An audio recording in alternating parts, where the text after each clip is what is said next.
Most people's dreams have something to do with freedom. Financial freedom, location freedom, time freedom, the freedom to say yes to absolutely anything. There's many examples of how we collectively want to be more free in our lives. When I was 20, the type of freedom that I cared about the most was breaking free from where I was raised and traveling around the world. So I applied for jobs outside of Australia and I moved overseas when I got an interview and a good gut feeling. Now, I've lived in 4 countries now, and I've traveled both far and deep in many countries, including a 2-month stint in India and multiple month-long travel in Europe.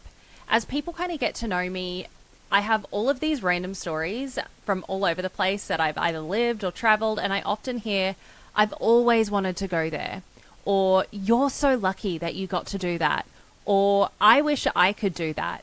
From people who have families with a lot more money than me and similar passport privileges to me. And my response is typically, you can. Because the reality is that I moved to a country with $500 and a backpack for a job interview, living off $2 Domino deals for food and living in a hostel.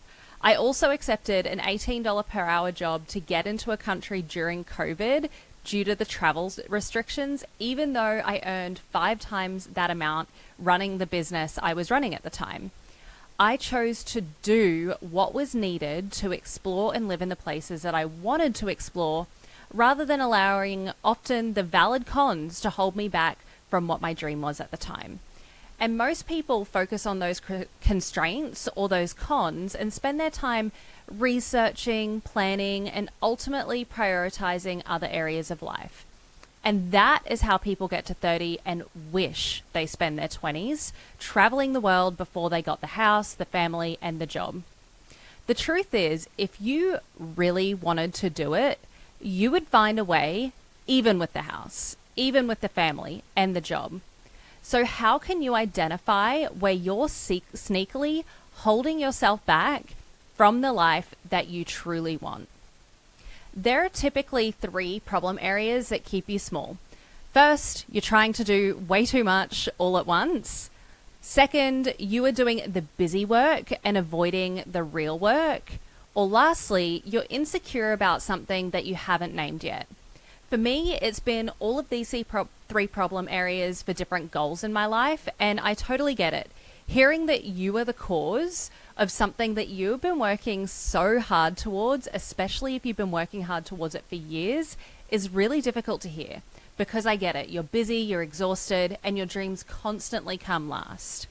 The real ones have badass jobs while building on the side. They can fit it all in.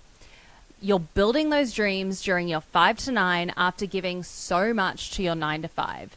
Or you might be raising actual human beings while trying to sleep 7 to 9 hours per night, meal prep, exercise daily, get enough water, and you're still learning and growing. Creating whatever it is that you're building that truly frees you and helps you be the best version of yourself does take up precious resources such as time and energy. And there is always still so much to do. So let's say that you're building a business. There are so many systems that you could build: a beautiful website, the perfect branding, email automation, social media strategy, invoicing automations and categorization, SEO research, and the list goes on. But none of that matters if no one will buy what you're actually selling. So talking to as many people with the pain that your idea or product solves to understand your buyer and validate your business idea is probably more important than a color palette that invokes a certain emotion. There's probably several different activities that you could do that will get you closer to your dream life. But in reality, there's 2 to 3 actions that you need to prioritize to get the results that you actually want. There's only 2 or 3 things that actually matter in your business. So, as mentioned, there are 3 actions that you can take to interrupt the pattern of a boring life that you swore you wouldn't subscribe to when you were a 15-year-old or whatever. Go all in on her. You can either narrow the scope of what you're doing, name your insecurities, or do the real fucking work. For me, I've needed to learn how to integrate all three of those actions at some point, and I don't really want you to learn the hard way. So today we're going to be focusing on the real work. Because if you halve the amount of time and energy you're spending on your dreams, but only focus on the actions that will get you 80% there, it will make a monumental change in your life and get you most of the way towards your goals. That color palette you can tweak later. Many of you live a boring life because you're so burned out working towards your goals because you're focused on activity rather than productivity. Focusing on productivity is uncomfortable because it means dropping all of the things on the outside that could optimize your success. But ultimately, that is something that you can outsource later or prioritize at the end of your day after the core productivity, the core task is done. You are stuck because you are trying to do it all. You are staying busy, but you are not productive.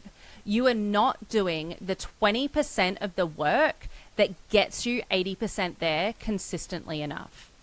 Productivity beats activity every time. So what does focusing on productivity rather than activity actually look like?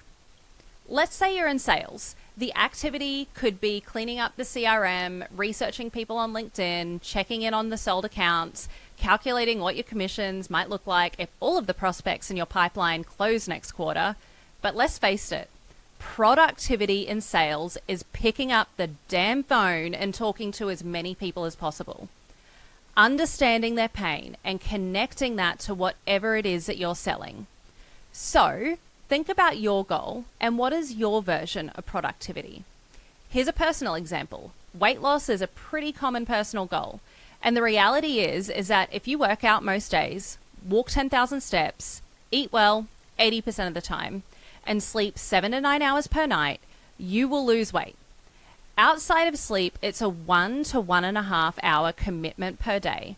Yet so many people waste time on powders, supplements, research on if genetics is the cause of all their problems, random tummy tone fitness programs that don't do shit, stringent diets and shakes that leave them burning energy, feeling exhausted, and being in this yo-yo cycle.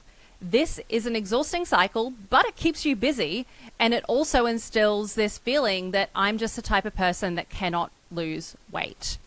These folks need to stay consistent in steady action with the big three categories of rest, movement, and nutrition that will sustain a lifelong healthy body composition. In my travel example, many have a savings plan, they follow travel accounts, they research flights and the best time to go, but they don't actually apply for the jobs overseas or apply for the visa or any other activities that will actually make the opportunities louder than the constraints to work and travel overseas. So where are you keeping yourself busy rather than taking the action that, if consistent, will get you to where you need to go? So firstly, you need to know exactly what your end result is, because if you have a dream, but it's not clear, there's not clear success criteria, then it'll be a lot more difficult to be specific about those actions that will keep you working productively towards an extraordinary life. This is your lagging indicator. So in business, they'll call them KPIs, which are key performance indicators. They're typically a result. They're lagging. It's the thing that will tell you that you made it, that all of your hard work was worth it. So what's the hard work? So as you may know, I am a corporate girly, and typically the executives will come up with objective key results, OKRs, and their lagging indicators like the goal that you know that you want. And then from there, department heads will break these, so I'm a department head, into key performance indicators. Key performance indicators are typically lagging, but in areas that you can operationalize things, leading indicators are better. So always looking to find ways to create leading indicators. And these are high frequency activities that are completely controllable by the person accountable for completing the activity. It's a really good way if multiple departments are responsible and have inputs into the KPI to say, okay, this is your responsibility. What do you need to be doing daily to contribute to that KPI? And then tracking that instead. So in strategic planning, to get a leading indicator, we'll start with that desired result, the OKR or the KPI, and then map out every step that happens before that outcome is achieved. So let's use a personal trainer who wants to quit their corporate job. Their map may look like 6,000 monthly revenue, which means 12 signed clients paying $500 a month on a recurring contract. Before that, they did several free sessions, and to get the free sessions, their main lead source was webinars, and they get people into their webinars through omni-channel outreach via phone and text. So mapping back from that result of 6,000 per month all the way to omni-channel research of texting and emailing people, their leading indicator is the number of cold calls and texts that they will make. And over time, they will be able to figure out just how many cold touch points they need to make in order to convert one client. But the single action that will get that person closer to their dream of quitting their job and being full-time in their fitness business is not a perfectly curated post or an online program for an audience that they don't even have yet. It's cold calling people to get them into the damn webinar. In weight loss, the leading indicators for a weight loss goal would be the difference between calories consumed and the calories expended. The controllable activities typically being what you put inside your body and how often you move your body. So, what are the leading indicators of success? And if you're being honest with yourself, are you truly prioritizing them? What have you been calling work that is simply optimization of your ideal result and not the core activity of what's going to help you and what it is, get you to where it is that lights you up? If you did exactly what you were doing in the next 90 days, would it get you closer to an extraordinary life? Get real with yourself. In the next 60 minutes, as soon as you park the car or finish grabbing the groceries, I want you to write down the one thing that you have been avoiding that will move you astronomically closer to your goals. Do a leading indicator activity. If you don't already know what that is, process map it out. Keep it simple and just focus on 1 to 2 leading indicators. Do not overcomplicate this. Overcomplication is the enemy of your goals right now. It should be so simple that it's painful for someone so passionate about the dream as you are. If you're not sure about the steps, use historical data. So study the story of someone who has been in your shoes and is where you want to be in 1 to 3 years. What activities are they focused on? And if you have your own historical data, if you actually have got your goal before and you're wanting to get there again, then use your own historical data. Once you've identified the one thing that you know will make a difference in your life, but you do other actions that are somewhat related but a lot easier, then stop it. In the next 24 hours, take 5 minutes of action on whatever it is that you wrote down, whatever your leading indicator is. 5 minutes of movement, 5 minutes of writing, 5 minutes of responding back to the people who energize you, 5 minutes of cold calls, 5 minutes of whatever it is in the productivity in the direction of your dreams. Consistency is so much more important than perfection. Execute the activity that will get you as close as you can to your dream daily. Remind yourself that it is of critical importance often. It is so easy to get distracted with activities. People who get their goals have the audacity to act before their life, business, or otherwise is absolutely perfectly optimized. That's why there are plenty of people out there, much less qualified than you, out there living your dream while you're stuck burning yourself out on the actions that are not actually contributing to your ideal outcome.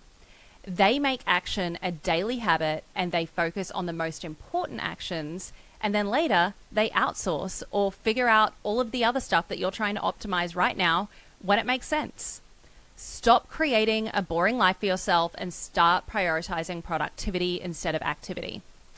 That's all I've got for you today. If you're ready to level up, I help ambitious women like you reinvent yourself by helping you uncover uncomfortable truths that hold you back so you can step into your dream life much more quickly than you could ever imagine. Feel free to connect with me at I am Laurie Costello on TikTok and Instagram, and right here at the Goal Getting Podcast. where I post no bullshit, unfiltered truths every Wednesday and Thursday to help you intentionally create the life that you deserve. Until next time, rise and shine.